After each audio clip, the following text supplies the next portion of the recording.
Hello guys, welcome to my YouTube channel. কেমন আছো তোমরা? এখন আমরা কথা বলবো হচ্ছে সাকিব খান, সাবিলা নূর অ্যান্ড জয়া হাসান স্টারার কুরবানি ঈদের রিলিজ হওয়া ফিল্ম তাণ্ডবকে নিয়ে। ইয়েস, তাণ্ডব এই ফিল্মটা এখন ওটিটিতে অ্যাভেলেবেল আছে। হইচই এই ফিল্মটা অলরেডি এখন স্ট্রিম হয়ে গেছে। তো এই ফিল্মটা যে ডিরেক্টর, তার নাম হচ্ছে রায়ান রাফি, যে এর আগে সাকিব খানকে নিয়ে তুফানের মতো সিনেমা বানিয়েছে, আফরান নিশোকে নিয়ে সুরঙ্গের মতো সিনেমা বানিয়েছে। তো এই ডিরেক্টরকে বাংলাদেশের সকলেই চেনে এবং এই মুহূর্তে দাঁড়িয়ে রায়ান রাফি হচ্ছে বাংলাদেশের সব থেকে পপুলার একজন ডিরেক্টরের নাম। তো সে আবার সাকিব খানের সাথে দ্বিতীয়বার কোলাবোরেট করলো এবং তাণ্ডবও বক্স অফিসে ভালো একটা কালেকশন করে। ঠিক আছে, মানে আমি চেক করলাম এই ফিল্মটা 30 কোটি টাকার কাছাকাছি একটা বক্স অফিস কালেকশন দেখাচ্ছে, বাট অফিস অ্যাকচুয়ালিতে যে কত ফিগার সেটা আমি জানি না, বাট উইকিপিডিয়াতে এটা 30 কোটি টাকার একটা বক্স অফিস কালেকশন দেখাচ্ছে যে 30 কোটি টাকায় এর বক্স অফিস হয়েছে। তো এই ফিল্মটা আমি এখন ফাইনালি কমপ্লিট করলাম। কেমন লাগলো আমার তাণ্ডব সিনেমাটা সেটা নিয়ে কথা বলবো। চলো ভিডিওটা শুরু করা যাক। তো কেমন হলো সাকিব খান স্টার আর কোরবানি ঈদে রিলিজ হওয়া ফিল্ম তাণ্ডব, ডিরেক্টেড বাই রায়ান রাফি, যে যার সাথে মানে সাকিব খান এর আগে তুফানের মতো সিনেমাতে কাজ করেছে এবং সেই সিনেমাটা এটা industry hit, all time blockbuster একটা সিনেমা। সেই সিনেমার রেকর্ড পরে ওই বরবাদ সিনেমাটি এসে ভেঙেছিল, না হলে ওই সিনেমাটি মানে আমাদের বাংলাদেশের সিনেমার সব থেকে হাইয়েস্ট ক্রসিং সিনেমা ছিল। তো আমি যদি এক লাইনে এই সিনেমাটাকে রিভিউ করি, ঠিক আছে, এটা একটা পলিটিক্যাল অ্যাকশন থ্রিলার ফিল্ম। ঠিক আছে, তো আমার কাছে এই ফিল্মটা কিন্তু মানে একটা বেশ ভালো, আমি বলবো তুফানের থেকে মাচ মাচ বেটার ফিল্ম আমি এটাকে বলবো, এবং একটা ভালো ফিল্ম। ভালো অ্যাট দ্য সেম টাইম, মানে এরকম না যে এই ফিল্মটা বিশাল লেভেলে আপনাকে নতুন কিছু চমক দেখাবে বা উড়িয়ে দেবে, ছিটকে দেবে, এরকম কোনো ব্যাপারই না এখানে। এই ফিল্মটা যে এলিমেন্টসগুলো ইউজ হয়েছে সেগুলো আপনারা প্রচুর সাউথের ফিল্ম বা হলিউডের ফিল্মে অলরেডি দেখে নিয়েছেন। বাট এই ফিল্মটা যেটা করতে পারে যে এই ফিল্মে যে সেকেন্ড হাফটা, তার সেইখানে যে টুইস্ট অ্যান্ড টার্নসগুলো আসে, সেখানে যে গল্পটার আমরা নতুন একটা চেঞ্জেস দেখতে পাই, সেইগুলো কিন্তু দারুণভাবে মজা দেয়।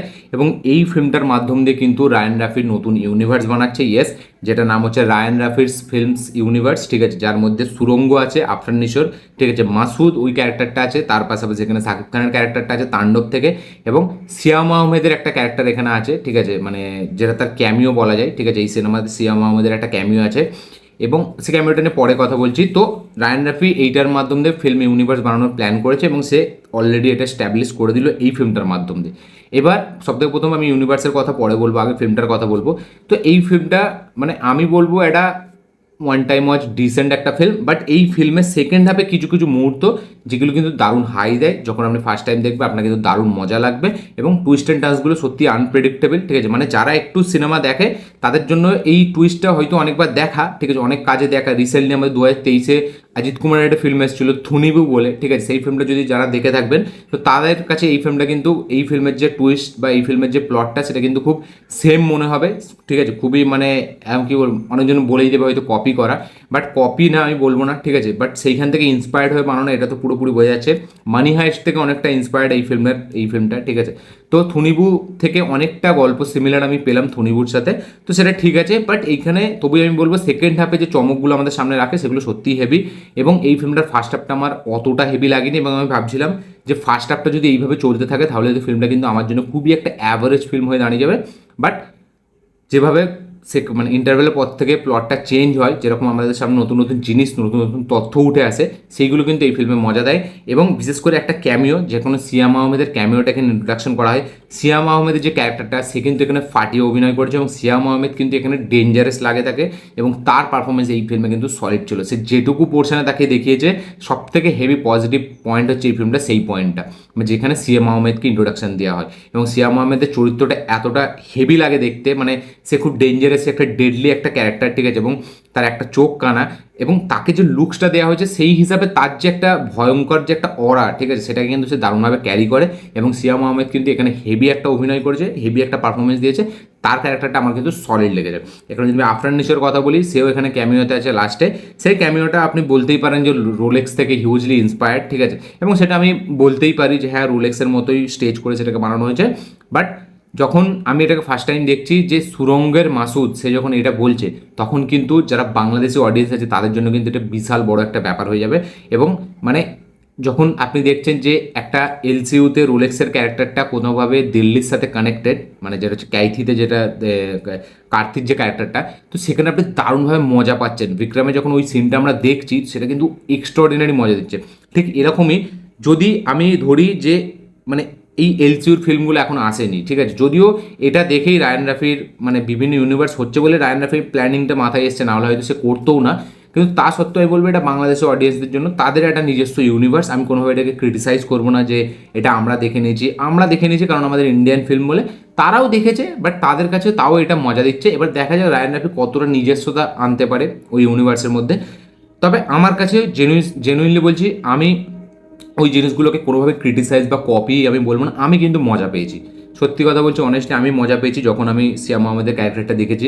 আমি মজা পেয়েছি যখন মাসুদের ক্যারেক্টারটা ইন্ট্রোডিউস হয়েছে এবং সেখানে যেরকম আফরান নিসোর পারফরমেন্স আমার যথেষ্ট ভালো লেগেছে। এবং ফিল্মটা যেই হিসাবে ক্লিপ হ্যাঙ্গার শেষ করে সেটাও বেশ ভালো, সেটা একটা দারুণ মজা দেয়। পার্ট 2 এর জন্য একটা আলাদা হাই দেয়।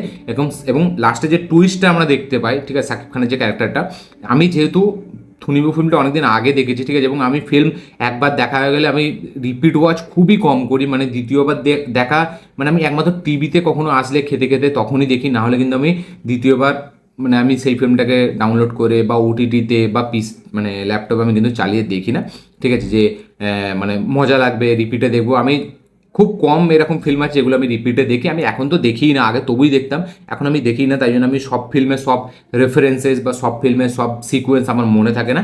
বাট থুনিবুটা আমার খুব ভালো করে মনে আছে, তাই জন্য আমি বললাম।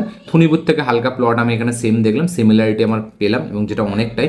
বাট এখানে যেটা কাজ করে সেটা হচ্ছে শাকিব খানের পারফরমেন্স এখানে খুব ভালো। তার পারফরমেন্সটা খুব অথেন্টিক মনে হয় যখন সে ওই ফ্ল্যাশব্যাকের সিকোয়েন্সগুলো বলে। ফ্ল্যাশব্যাকের পোর্শনটা বেশ ভালো এবং সেখানে শাকিব খান কিন্তু জুটিয়ে পারফরমেন্স দিয়েছে।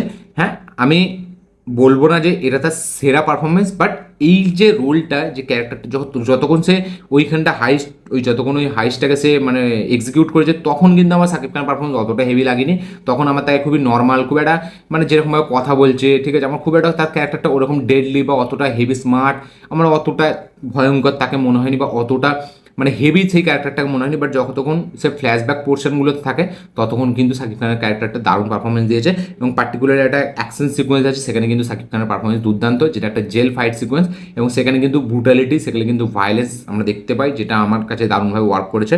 ফ্ল্যাশব্যাক পোর্শনটা, হ্যাঁ, এখানে হালকা কাইন্ড অফ একটা ওই সোশ্যাল মেসেজ আছে যে চাকরি নিয়ে, ঠিক আছে, মানে চাকরি পায় না, মানে এখানে সাধারণ মানুষ যারা যোগ্যতা তারাও পাচ্ছে না, যাদের ডিজার্ভ করে তারা পাচ্ছে না, অন্য কেউ পেয়ে যাচ্ছে টাকার ঘুষ দিয়ে। তো এইসব জিনিসগুলো, ঠিক আছে, এইগুলো কাইন্ড অফ মানে একটা ওই এই ফিল্মটার কথা মনে করাবে, মানে কি বলবো, জওয়ান ফিল্মটার কথা মনে করাবে, যেখানে মানে শাহরুখ খান সবাইকে মানে হাইস্ট করে, মানে সবাইকে এক জায়গাতে বন্দি করে কিডন্যাপ করে নিয়ে জেলটাকে, সেখানে সে সেটাকে বলবে।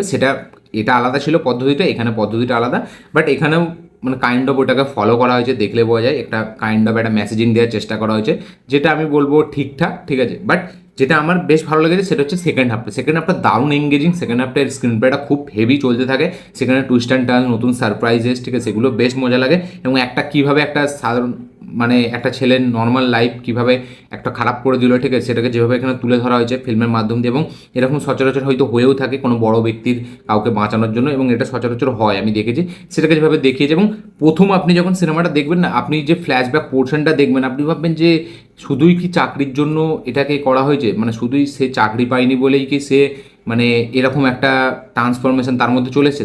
তারপরে যখন আস্তে আস্তে গল্পটা রিভিল হয়, তখন আমরা দেখতে পাই মেন গল্পটাকে। এবং থুনিবুতেও এরকম একটা কিন্তু অ্যাঙ্গেল ছিল যে মানি লন্ডারিংয়ের একটা ব্যাপার সেখানে ছিল, যে মানে ব্যাংকের ম্যানেজার সেই নিজের ব্যাংকে ডাকাতি করেছে এমনভাবে, সেটার একটা প্রপার একটা আমরা দেখতে পেয়েছিলাম, মানে ফ্ল্যাশব্যাক পোর্শন বা একটা স্টোরি আমরা দেখতে পেয়েছিলাম থুনিবুর মধ্যে।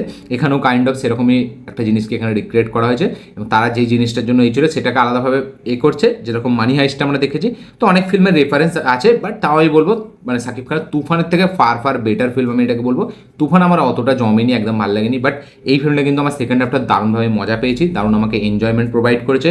সেখানে ক্যারেক্টারদের ইন্ট্রোডাকশন, সেখানে ক্যামিও, সেখানে সারপ্রাইজেস, সেখানে মানে কি বলবো ওই যে টুইস্ট অ্যান্ড টার্নস যেগুলো আসছে, সেখানে শাকিব খানের পারফরমেন্স সেগুলো কিন্তু বেশ ভালো। জয়া হাসানের ক্যারেক্টারটা একটা যেভাবে অ্যাঙ্গেল দেওয়া হয়েছে সেটা বেশ ভালো। এবং এই জয়া হাসানের যে অ্যাঙ্গেলটা, যে সেও একসাথে একটা ব্যাপার ছিল, এই ক্যারেক্টারটাও আমি কোথায় না কোথায় গিয়ে দেখেছি, ঠিক আছে, কোনো ফিল্মে একটা দেখেছি, যেটা আমার এখন মনে পড়ছে না। বাট যাই হোক, তাণ্ডব ফিল্ম এক কথায় আমাকে কিন্তু মজা দিয়েছে। হ্যাঁ, আমি বলবো না এটা রিপিট ওয়াচ বিশাল আছে, যেহেতু এটা থ্রিলার জনার ফিল্ম, একবার যখন আপনি গল্পটা দেখে ফেলছেন তখন আপনার সেইভাবে আর ইন্টারেস্টটা থাকছে না। বাট তাও আমি বলবো এটা তুফানের থেকে ফার বেটার ফিল্ম। আমি বরবাদ ফিল্মটা এখনো দেখিনি, আমি তাই জন্য বলতে পারছি না। বাট আমি বলবো এই ফিল্মটা অনেকটা আমাকে মজা দিয়েছে। সেকেন্ড হাফটা স্পেশালি, মানে ফার্স্ট হাফটা যেভাবে চলছিল আমি ভাবছিলাম যে একদম পুরো জলে যাবে, বাট সেকেন্ড হাফটা ফিল্মটা ধরে নেয়, মানে এটা এঙ্গেজমেন্ট প্রোভাইড করে, এবং সেটা আমি বলবো বেশ ভালো। এবং সব কিছু যেভাবে ফিল্ম ইউনিভার্স থেকে বানানোর প্ল্যান করছে সেটা কিন্তু মজা দেয়, সেটা আমি দেখে মজা পেয়েছি। আমি দেখা থাকলেও, আমার এলসিইউতে দেখা থাকলেও, বা মার্বেল সিনেমাটিক ইউনিভার্স দেখা থাকলেও, বা স্পাই ইউনিভার্স দেখা থাকলেও, আমার কিন্তু বাংলাদেশি ফিল্ম হিসাবে এটা দেখে কিন্তু আমার বেশ মজা লাগছে। এবং রায়ান রাফি সে যথেষ্ট ভালো কাজ করেছে আমি বলবো তাণ্ডবে, ঠিক আছে, মানে তার ফার্স্ট কাজ তুফানের থেকে ফার বেটার ফিল্ম আমি এটাকে বলবো। এবং এই ফিল্মের পারফরমেন্সের যদি কথা বলি, তার শাকিব খানের পারফরমেন্স যথেষ্ট ভালো ছিল। আমি তুফানের থেকে ফার ফার বেটার পারফরমেন্স আমি এখানে বলবো তাণ্ডবে তার পারফরমেন্স। আমি দরদ দেখিনি, বরবাদ দেখিনি আমি বলতে পারবো না, বাট তাণ্ডবে তার পারফরমেন্স আমার জন্য যথেষ্ট ওয়ার্ক করেছে। তো আমি তাণ্ডব দেখলাম, এবং নেক্সট আমি বাংলাদেশের আরেকটা ফিল্ম দেখবো যেটার নাম হচ্ছে উৎসব, সেই ফিল্মটা আমি দেখে রিভিউ করবো।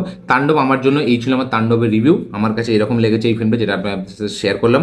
আপনারা কারা কারা তাণ্ডব দেখেছেন অবশ্যই কমেন্টে লিখে জানাবেন, কারা কারা থিয়েটার এক্সপিরিয়েন্স করেছেন তারাও অবশ্যই কমেন্টে লিখে জানাবেন, কাদের কাদের মনে হয় এই ফিল্মটা তুফানের থেকে বেটার ফিল্ম সেটা অবশ্যই কমেন্টে লিখে জানাবেন, কাদের কাদের মনে হয় যে এই ফিল্মটাতে অনেক রকম জিনিস যেগুলো বাইরের বিভিন্ন ফিল্ম থেকে বা আমাদের ইন্ডিয়ার অনেক ফিল্ম থেকে নেওয়া হয়েছে সেটা অবশ্যই কমেন্টে লিখে জানাবেন, কাদের কাদের মনে হয় এটা কপি পেস্ট ফিল্ম সেটা অবশ্যই কমেন্টে লিখে জানাবেন, কাদের কাদের মনে হয় এই ফিল্মটা মানে আমাদের রায়ান রাফির কেরিয়ারের বেস্ট ফিল্ম সেটাও অবশ্যই কমেন্টে লিখে জানাবেন, কারা কারা এই ফিল্মটা এখনো দেখেননি সেটাও অবশ্যই কমেন্টে লিখে জানাবেন, কারা কারা এই ভিডিওর পর দেখবেন সেটা অবশ্যই কমেন্টে লিখে জানাবেন।